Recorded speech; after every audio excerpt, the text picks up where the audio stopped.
Sea food అంటే మీకు చచ్చేంత ఇష్టమా? అందులోనూ చేపల పులుసు, చేపల ఫ్రై అంటే పడిచేస్తారా? అయితే నేను చెప్పే మాటలు మీరు అస్సలు వినకండి. నేను చూపించే విజువల్స్ కూడా మీరు అస్సలు చూడకండి. ఎందుకంటే ఒక్కసారి నేను చెప్పేది విన్నాక, నేను చూపించే విజువల్స్ మీరు చూశాక జీవితంలో ఇంకెప్పుడు కూడా మీరు చేపలు ఫ్రై కావచ్చు, చేపల పులుసు అనే మాటే వినరు, ఆ వైపే కూడా చూడరు. ఎందుకంటే ఒక రియాలిటీ సన్నివేశాన్ని నేను మీకు చూపించబోతున్నాను. అసలు చేపల సాగు ఎలా సాగుతోంది, చేపలు ఏం తిని పెరుగుతున్నాయి, మనం ఏం చేపలు తింటున్నాం, ప్రస్తుతం ఈ ప్రశ్నలకు మీకు సమాధానాలు చెప్పే ప్రయత్నం చేస్తాను. రియాలిటీ సన్నివేశాలు కూడా చూపించే ప్రయత్నం చేస్తాను. ప్రస్తుతం నేను భద్రాద్రి కొత్తగూడెం జిల్లా పాల్వంచ మండలం రాజాపురం అనే ఒక గ్రామానికి చేరుకున్నాను. సరిగ్గా కొద్ది రోజుల క్రితం ఈ చేపల చెరువు చాలా వివాదాస్పదంగా మారింది, అనేక వివాదాలకు కేంద్ర బిందువుగా మారింది. సుమారు 2 ఎకరాల్లో అనేక కుంటల్లో ఇక్కడ చేపలను సాగు చేస్తూ ఉన్నారు ఆంధ్రాకు చెందినటువంటి వ్యాపారులు. కానీ వీళ్ళు చేసేటువంటి విధానం పట్ల ప్రస్తుతం అనేక ఆరోపణలు, విమర్శలు కూడా వ్యక్తమవుతున్నాయి. ఇప్పటికే అటు తెలుగు రాష్ట్రాల్లో బర్డ్ ఫ్లూ చాలా పెద్ద ఎత్తున విస్తృతంగా వ్యాపిస్తూ ఉంది. మనం చూస్తున్నాం, గత కొద్ది రోజుల్లోనే 1,00,000కు పైగా కోళ్లు చచ్చిపోయాయి. ఇది ఆషామాషి విషయం కాదు. ఇప్పటికే తెలుగు రాష్ట్రాల ప్రభుత్వాలు కూడా ఈ అంశంపై సీరియస్ గా ఫోకస్ చేస్తున్నాయి. బర్డ్ ఫ్లూ వ్యాప్తి నేపథ్యంలో కేవలం తెలంగాణ రాష్ట్రంలోనే 24 చెక్ పోస్టులు కూడా ఏర్పాటు చేశారంటే పరిస్థితి ఏ విధంగా ఉందో తెలుసుకోవచ్చు. ఇప్పటికే ఆంధ్ర నుంచి తెలంగాణకు కోళ్ల రాకపోకలు కూడా నిలిచిపోయాయి. కోళ్ల వాహనాలన్నింటినీ కూడా తిరిగి వెనక్కి పంపించేసినటువంటి సిచ్యువేషన్ ఉంది. ఉమ్మడి ఖమ్మం జిల్లాలోనే 3 చెక్ పోస్టులు ఏర్పాటు చేసి ఆంధ్రప్రదేశ్కి సంబంధించినటువంటి పెద్ద ఎత్తున పౌల్ట్రీ ఫార్మ్స్ నుంచి తెలంగాణకి కోళ్లు రాకుండా నిలిపివేశారు. కానీ ఒకవైపు ఆంధ్రప్రదేశ్లో కావచ్చు, ఇటీవల బర్డ్ ఫ్లూ కారణంగా కావచ్చు, ఇతరత్ర కారణాలు ఏవైనా కానీ చచ్చిపోయిన కోళ్ళన్నింటినీ కూడా ప్రస్తుతం ఇలాంటి చేపల చెరువుల్లోనే వాళ్ళు చేపలకు ఆహారంగా వేసినటువంటి సిచ్యువేషన్ ఉంది. చాలా భయంకరమైనటువంటి సన్నివేశాలు ఇక్కడ కనిపిస్తున్నాయి. అసలు ముక్కు పగిలిపోయేంత ఒక దుర్వాసన నాకు వ్యాపిస్తుంది. ఇక్కడ ఉన్నటువంటి నీరు, ఇక్కడ ఉన్నటువంటి నేల, ఇక్కడ ఉన్నటువంటి గాలి ఇవన్నీ కూడా పూర్తిగా కలుషితమైపోతున్నాయి. పంచభూతాలు కూడా ఇక్కడ ఈ ప్రదేశంలో కలుషితమైపోయాయనే చెప్పుకోవాలి. నిజానికి కొన్ని వందల కోళ్లు సరిగ్గా ఒక 72 గంటల క్రితం ఈ చేపల చెరువులో వేశారు. అది చాలా పెద్ద ఎత్తున వివాదాస్పదం కావడంతో ఏం చేశారో ఆ కోళ్ళని నేను చివరిలో మీకు చూపించే ప్రయత్నం చేశాను. ప్రత్యక్షంగా ఆ విజువల్స్ అన్నిటి కూడా మీకు చూపించే ప్రయత్నం చేశాను. కానీ ప్రస్తుతం 2 ఎకరాల్లో మొత్తం 3 కుంటల్లో ప్రస్తుతం ఈ చేపల సాగు అయితే సాగుతుంది. ఆంధ్రాకు చెందినటువంటి కొంతమంది వ్యాపారులు ఇలా చేపల్ని సాగు చేస్తున్నట్లు మన దృష్టికి అయితే వచ్చింది. మనకు సమాచారం కూడా అందుతుంది. ఇక్కడికి వచ్చి వాయిస్ ఇచ్చేందుకు కూడా ఇక్కడ ఉన్నటువంటి స్థానికులు భయపడుతున్నారంటే మనం ఇక్కడ ఉన్నటువంటి పరిస్థితి ఏ విధంగా ఉందో అర్థం చేసుకోవచ్చు. ఎస్, అసలు ప్రాంతానికి మనం చేరుకుంటున్నాం. కొద్ది సమీపంలోనే మీకు చూపిస్తున్నాను. ఇవన్నీ కూడా బాయిలర్ కోళ్ల యొక్క ఈకలు. సో మీకు చాలా స్పష్టంగా ఈ ఒడ్డు పై భాగంలో చూపించే ప్రయత్నం చేస్తున్నాను. అదిగో మీరు చూడండి, అక్కడ స్పష్టంగా కనిపిస్తుంది కోళ్ల రెక్కలు. ఇంకొంత లోపలికి వెళ్తే కోళ్ల పేగులు, కోళ్ల కాళ్ళు, కోళ్ళ ముక్కలు, బొక్కలు, కోళ్ళ పేగులు కూడా అక్కడే ఉంటాయి. బాయిలర్ కోళ్ళ యొక్క వేస్టేజ్ అంతా, అంటే వ్యర్థం అంతా కూడా ఈ చేపల చెరువులో నిండిపోయి ఉంది. కొన్ని వందల టన్నుల కోళ్ళ వ్యర్థాలన్నీ ప్రస్తుతం ఈ చేపల చెరువులో ఉన్నాయని మీకు స్పష్టంగా చెప్పే ప్రయత్నం చేస్తున్నాను, చూపించే ప్రయత్నం కూడా చేస్తాను. మీ ఊహకందని విజువల్స్ కూడా మీకు మరికొద్దిసేపట్లోనే చూపించే ప్రయత్నం కూడా చేస్తాను. సుమారు మొత్తం 3 కుంటల్లో ఈ చేపల చెరువు సాగు చేస్తున్నారు. ఇక్కడ చేపల్ని సాగు చేస్తున్నారు. చాలా పెద్ద మొత్తంలో ఇక్కడ చేపల పెంపకం అయితే సాగుతుంది.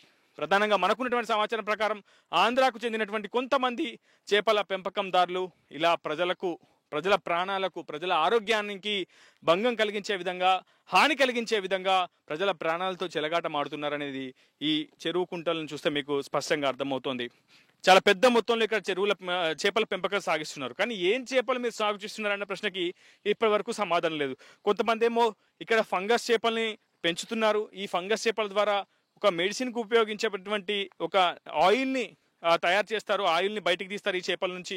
ఈ చేపల ద్వారా వచ్చినటువంటి ఆ నూనెను మెడిసిన్ తయారీలో వాడతారని కొంతమంది చెప్తున్నారు. ఇంకొంతమంది ఇక్కడ ఏకంగా కేంద్ర ప్రభుత్వం నిషేధించినటువంటి క్యాట్ ఫిష్ ని పెంచుతున్నారంటూ కూడా కొంతమంది సమాధానం చెప్తున్నారు. కానీ అసలు అధికారులు ఏం చేస్తున్నారు, మత్స్యశాఖ అధికారులు ఏం చేస్తున్నారు, ఇలా కోళ్ల వ్యర్థాలు నిన్న మొన్నటి వరకు మనం చూసాం చాలా స్పష్టంగా. పెద్ద మొత్తంలో 5 రూపాయల నుంచి 10 రూపాయల వరకు కోళ్ల వ్యర్థాలని కేజీ చెప్పిన కొనుగోలు చేసినటువంటి ఇలా చేపల చెరువు పెంపకందారులు ఈ చేపల చెరువులో వ్యర్థాలను వేసేవారు. కానీ గత కొద్ది కాలంగా బర్డ్ ఫ్లూ కారణంగా పెద్ద మొత్తంలో కోళ్లు చచ్చిపోవడంతో పూర్తిగా అతి తక్కువ రేటుకి, అంటే ఉచితంగా కూడా ఆ కోళ్ల వ్యర్థాలు కావచ్చు, చచ్చిపోయిన కోళ్లు, కుళ్ళిపోయిన కోళ్ళంటివి కూడా తీసుకొచ్చి ఇలా చేపల చెరువుల్లో వేసి ప్రజల ప్రాణాలతో ఇక్కడ ఉన్నటువంటి చేపల పెంపకందారులు చెలగాట మారుతున్నారని చెప్పుకోవాలి. కొన్ని వందల కోళ్లు ప్రస్తుతం ఇప్పటికీ ఆ చెరువు లోపడే ఉండిపోయాయి.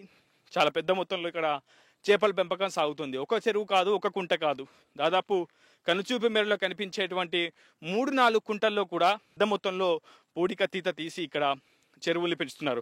ఇటువైపు ఎడమవైపు చూపించే ప్రయత్నం చేస్తాడు మా వీడియో జర్నలిస్ట్ నాగేంద్ర బాబు. పక్కనే కిన్నెరస అని, గలగల పారే కిన్నెరస అని, మీకు చాలా స్వచ్ఛంగా పారే కిన్నెరస అని ఇక్కడ ఉండేది. ప్రస్తుతం అక్కడంతా కూడా పరిస్థితి మనం చూస్తున్నాం. ఒకవైపు నేలని, ఒకవైపు నీటిని, ఒకవైపు భూమిని కూడా కలుషితం చేస్తున్నారు. ఇలా కోళ్ళ వ్యర్థాలను వేసి చేపల్ని పెంచితే ఆ తర్వాత ఆ భూమి యొక్క సారం కూడా పోతుందని చెప్పి ఇప్పటికే నిపుణులు కూడా చెప్తున్నారు. వ్యవసాయ శాస్త్రవేత్తలు కూడా పదే పదే హెచ్చరిస్తున్నటువంటి పరిస్థితి ఉంది.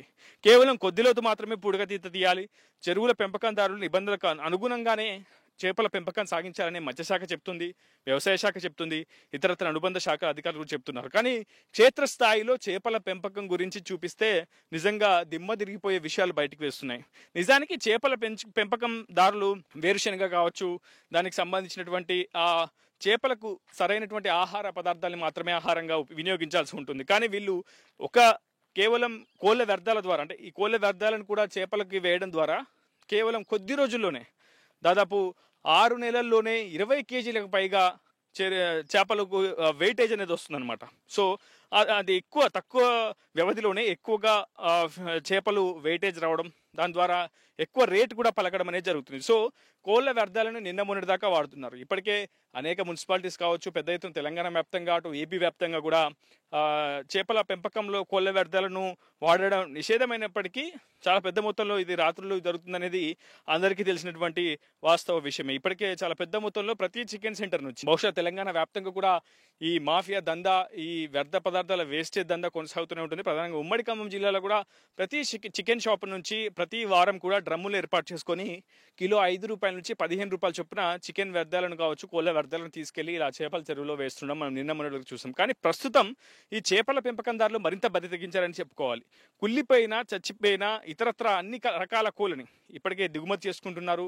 ఎందుకంటే ఉచితంగా వస్తుంది, రేటు ఏం కొనుగోలు చేయకుండానే అవన్నీ వస్తున్నాయి. నిజానికి బర్డ్ ఫ్లూ కావచ్చు, ఇతరత్ర చచ్చిపోయిన కుళ్ళిపోయినటువంటి కోళ్ళని పూర్తిగా కొంత లోతు వరకు తవ్వి వాటిని కూడా పూడ్చిపెట్టాల్సి ఉంటుంది. ఇది నిబంధన అనేది చెప్తుంది. కానీ క్షేత్రస్థాయిలో చేపల పెంపకందారులు ఆ చచ్చిపోయిన కుళ్ళిపోయిన కోళ్ళన్నింటినీ కూడా ఆ కోడి పేగులు, ఆ కోడి తలకాయలు, ఆ కోడి యొక్క కాళ్ళు, కీళ్ళు, ఎముకలు, ఇలాంటి పేగులు, ఇవంటి భాగాలన్నింటినీ కూడా తీసుకొచ్చి కిలో 5 నుంచి 15 రూపాయలు చొప్పున కొనుగోలు చేసి ఇలా చెరువుల్లో చేపల పెంపకం కోసం వాడుతున్నారు. నిజానికి క్యాట్ ఫిష్ పెంపకం చాలా పెద్ద ఎత్తున తెలంగాణ, ఏపీ ప్రాంతంలో గతంలో జరుగుతుండేది. కేంద్ర ప్రభుత్వం నిషేధించిన తర్వాత ప్రస్తుతం అదంతా కూడా చేపల క్యాట్ ఫిష్ సాగు అంతా కూడా పూర్తిగా తగ్గిపోయింది. కానీ ఇలా ఆయిల్ సంబంధించినటువంటి ఫంగస్ చేపల పెంపకం మళ్ళీ ఇప్పుడు తెర మీదకి వచ్చింది.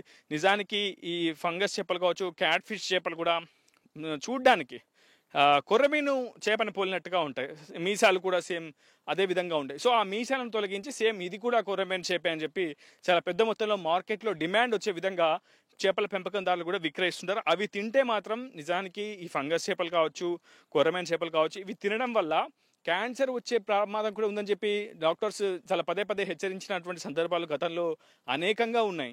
సో ఇది చాలా డేంజరస్, నిజానికి ప్రజారోగ్యానికి చాలా ప్రాణహాని కలిగించేటువంటి విషయాలు ఇవన్నీ కూడా. కానీ ప్రభుత్వాలు ఇటువంటి విషయంపై చాలా చూసి చూడనట్టుగా దృష్టి సారించినట్టుగానే ఉన్నాయని చెప్పుకోవాలి. ఎందుకంటే ఈ విషయంపై మత్స్యశాఖ అధికారులు కూడా గ్రౌండ్ ఎంక్వైరీ చేశారు, నోటీస్ ఇస్తామని చెప్పారు. కానీ ఇప్పటి వరకు కూడా ఎటువంటి యాక్షన్ అయితే తీసుకోలేదు. అసలు నిన్న మొన్నటి దాకా ఇక్కడ కొన్ని వందల కోళ్ళు ఇక్కడ పూర్తిగా చెరువులో వేశారు, చచ్చిపోయిన కుళ్ళిపోయినటువంటి కోళ్ళని. ప్రస్తుతం ఇదే ప్రత్యక్ష సాక్ష్యం మీకు చూపించే ప్రయత్నం చేస్తుంది. ఇక్కడ చూడండి, ఇంత బాయిలర్ కోళ్ళ యొక్క బూరు ఎందుకు ఉంది ఇక్కడ అనేది మీకు అనుమానం రావచ్చు. ఇంతకీ కోళ్ళు ఏమైపోయాయి? నిజంగా చేపలను తినేసాయా, లేదంటే చేపల చెరువుల్లో ఉన్నాయా? ఎస్, చేపల చెరువుల్లో కొన్ని వందల కోళ్ళు లోపల చచ్చిపోయినటువంటి కుళ్ళిపోయినటువంటి కోళ్ళని చేపల చెరువుల్లో వేసేశారు.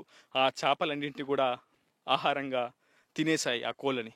అయితే ఈ విషయం ఆ నోట ఈ నోట పాకి పెద్ద ఎత్తున స్థానికుల దృష్టికి వచ్చింది. ఆ తర్వాత మీడియా దృష్టికి వచ్చింది. మీడియా కూడా మనం కూడా వరుస కథనాలు ప్రసారం చేసే ప్రయత్నం చేశాం. ఇప్పటికే తెలంగాణ, ఏపీ వ్యాప్తంగా బర్డ్ ఫ్లూ విస్తృతంగా వ్యాప్తి నేపిస్తున్నటువంటి నేపథ్యంలో ఇలా పెద్ద ఎత్తున చచ్చిపోయినటువంటి కుళ్ళిపోయినటువంటి కోళ్ళని చేపల చెరువులో వినియోగిస్తున్నారని కూడా మనం చెప్పే ప్రయత్నం చేశాం.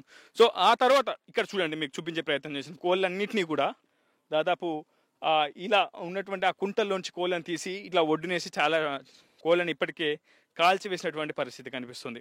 సో ఇది మీకు నేను ఎక్స్క్లూజివ్గా చూపించే విషయం. ఆ తర్వాత ఏం జరిగిందంటే ఇలా ఆ చచ్చిపోయిన కుళ్ళిపోయిన కోళ్ళన్నింటినీ కూడా మళ్ళీ ఒడ్డు మీదనే కాల్చేశారు. అంటే నిజానికి కోళ్ళన్నింటినీ కూడా నిజానికి చాలా వరకు కోళ్ళు కూడా ఆ చెరువు కుంటల్లోనే ఉన్నాయి. నాకు ఇక్కడ సిచ్యువేషన్ ఏంటంటే దాదాపు నేను ఇక్కడ గాలి పీల్చలేనటువంటి పరిస్థితి ఉంది. ఒక పరిశుభ్రమైనటువంటి గాలి కూడా నేను పీల్చలేనటువంటి పరిస్థితి ఉంది. వామిటింగ్స్ వచ్చేలా ఉన్నాయి నాకు. నిజానికి అంత భయంకరమైనటువంటి ఉద్వాసన ఇక్కడ వస్తుంది. నిజానికి తట్టుకోలేనంత ఉద్వాసన వస్తుంది. ఈ స్థాయిలో ఒక కిన్నెరసాని గోదావరికి ఉపనదిగా ఉంది. ఆ ఉపనది ప్రవహించే ప్రాంతాల్లో ఇలా కోళ్ళ వ్యర్థాలు ఈ చేపల చెరువు పెంపకంలో చూపిస్తున్నాను మీకు ఎక్స్క్లూజివ్గా టీవీ స్క్రీన్పై. ఇది సిచ్యువేషన్. కొన్ని వందల కోళ్ళని ఇలా కాల్చి ఇలా పడేశారు ఆ బూరినంతా కూడా. కానీ ఆ వేస్టేజ్ ఏదైతే ఉందో అది మాత్రం తిరిగి మళ్ళీ చేపల చెరువుల్లోనే వేశారు. కేవలం ఆ యొక్క బూరు మాత్రం, ఎందుకంటే చేపల చెరువులో అది తేలియాడుతుంది కాబట్టి ఖచ్చితంగా కోళ్ళ వ్యర్థాలు అందులో వేసినట్టు ఆనవాళ్ళు ఉంటాయి కాబట్టి కోళ్ళ బూరు మొత్తం పీకి ఇలా కోళ్ళని బూరునంతా ఇక్కడ కాల్చేశారు. కానీ ఈ బూరుకు సంబంధించినటువంటి ఆ అవశేషాలన్నీ కూడా చచ్చిన కుళ్ళిపోయిన కోళ్ళన్నింటినీ కూడా తీసుకొచ్చి మళ్ళీ తిరిగి మనం కొనే ఈ చేపల చెరువులో ఆహారంగా చేపలకు వేసేసారు. సో మనం రేపు ఇవి పెరిగాక పెద్దయ్యాక వెయిట్ వచ్చాక మళ్ళీ అవి చేపల మార్కెట్లోకి వస్తాయి. మనం వాటినే వందల రూపాయలు పెట్టి కొనుగోలు చేస్తాం.